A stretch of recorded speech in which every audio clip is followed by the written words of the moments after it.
Hei suomen kielen opiskelijat! Tässä videossa opiskelemme joka-sanan eri muotoja. Suomen kielen kieliopissa joka on relatiivipronomini. Katsotaan, miten voit käyttää sitä. Tässä on opiskelija. Opiskelija istuu lattialla. Me voimme yhdistää nämä kaksi lausetta relatiivipronominin avulla. Tässä on opiskelija, joka istuu lattialla. Joka viittaa sanaan opiskelija. Joka relatiivipronominin täytyy olla sen sanan lähellä, johon se viittaa. Tässä on opiskelija, joka istuu lattialla. Tässä tapauksessa joka vastaa kysymykseen kuka. Tässä on opiskelija. Opiskelijan nimi on Alisa. Me voimme yhdistää relatiivipronominin avulla nämä kaksi lausetta. Tässä on opiskelija, jonka nimi on Alisa. Ja nyt huomaa, että koska sana opiskelijan on genetiivissä, myös relatiivipronomini joka on genetiivissä. Jonka. Ja taas sanat ovat vierekkäin. Tässä on opiskelija, jonka nimi on Alisa. Tässä tapauksessa relatiivipronomini jonka vastaa kysymykseen kenen. Tämä on opiskelija. En tunne opiskelijaa. Me voimme yhdistää nämä kaksi lausetta relatiivipronominin avulla. Tämä on opiskelija, jota en tunne. Huomaa, että sana opiskelijaa on partitiivi. Sen takia myös joka pronomini muuttuu partitiiviksi. Jota. Tämä on opiskelija, jota en tunne.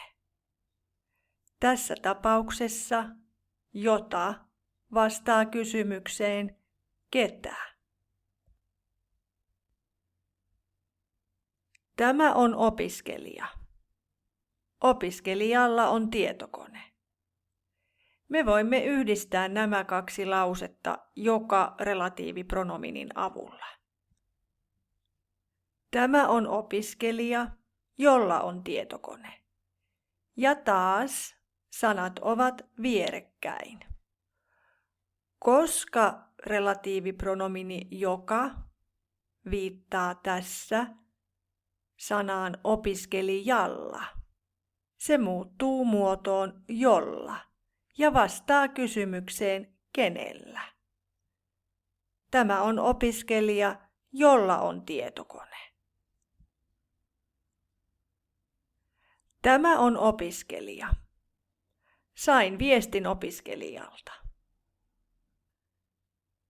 Tämä on opiskelija, jolta sain viestin. Ja tällä kertaa joka pronomini viittaa sanaan opiskelijalta. Sen takia se on muodossa jolta ja vastaa kysymykseen keneltä.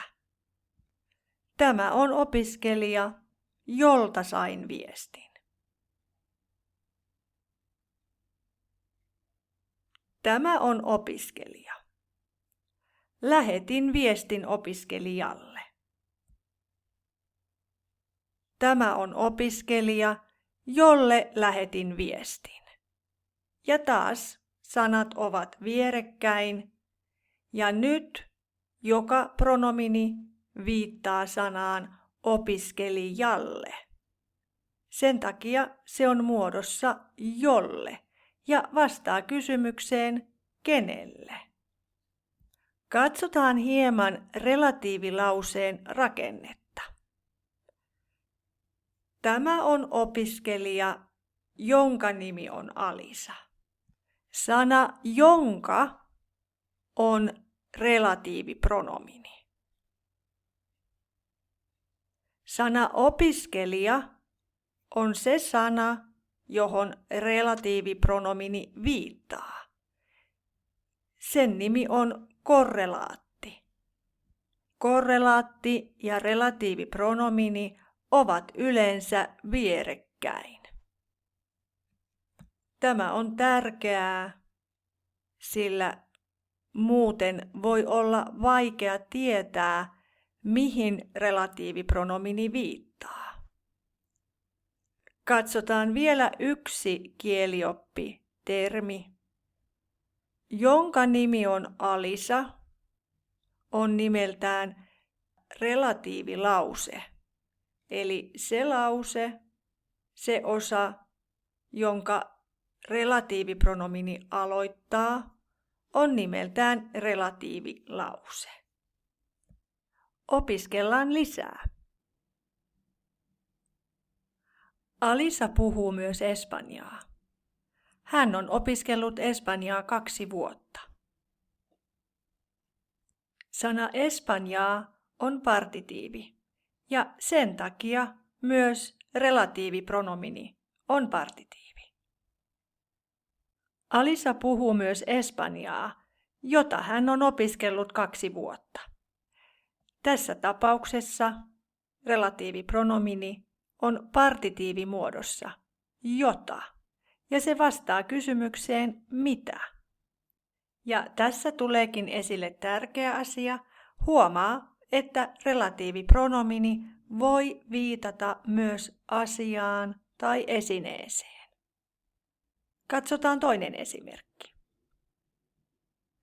Alisa opiskelee myös ranskaa. Hän pitää ranskasta paljon. Verbin pitää kanssa tulee sta tai stää-muoto. Hän pitää ranskasta.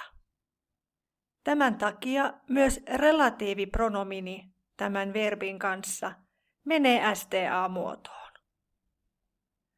Alisa opiskelee myös ranskaa, josta hän pitää paljon. Tässä tapauksessa relatiivipronomini vastaa kysymykseen mistä. Alisa opiskelee myös ranskaa, josta hän pitää paljon. Alisalla on kaappi. Hän pitää tietokonetta kaapissa. Alisalla on kaappi, jossa hän pitää tietokonetta. Tässä tapauksessa relatiivipronomini vastaa kysymykseen missä. Katsotaan hieman erilainen esimerkki. Alisalla on veli. Veljen nimi on Luka. Luka asuu Helsingissä. Voimme sanoa, Alisalla on veli, jonka nimi on Luka. Voimme myös sanoa, Alisan veli, jonka nimi on Luka, asuu Helsingissä. Relatiivilause voi olla myös keskellä. Me voisimme myös sanoa, Alisan veli asuu Helsingissä. Mutta jos haluamme relatiivilauseen avulla antaa lisätietoa, voimme tehdä näin. Alisan veli, jonka nimi on Luka, asuu Helsingissä. Tästä taulukosta näet, miten joka relatiivipronomini taipuu sijamuodoissa yksikössä. Luetaan nämä yhdessä. Joka,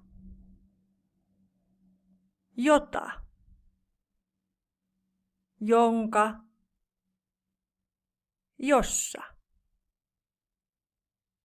josta, johon, jolla, jolta, jolle, jona, joksi. Seuraavassa videossa opiskelemme joka relatiivipronominin monikkomuotoa, jotka. Nähdään pian.